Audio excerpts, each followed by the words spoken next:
என் black pearl கப்பல் எங்க இருக்குன்னு சொல்லு. அந்த கப்பல் கவுந்துருணும். அந்த கப்பலுக்கு ஆயுசு கம்மி. ஒரு கப்பல் இல்லாத கேப்டன் கூட எங்களால இருக்க முடியாது. என் உடல் பொருள் ஆவி எல்லாமே பிளாக் பேர்ல் கப்பல் தான். அந்த பிளாக் பேர்லை திரும்ப அடையிறது தான் என்னோட லட்சியம். உண்மையிலேயே அந்த கப்பல் கவுந்திருந்தா நீ உயிரோடவே இருந்திருக்க மாட்ட. என்கிட்ட தான் கப்பல் இருக்க. என்னைக்கு என்னை கைவிடாத பிளாக் பேர்ல்.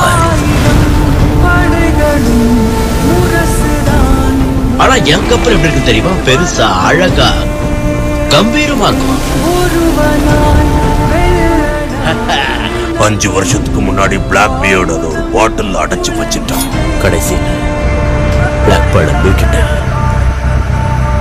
பிளாக் பேர்ல் தான் இந்த கரீபியன் கடல் பகுதியில் இருக்கிற பயங்கரமான கொள்ளை கப்பல்.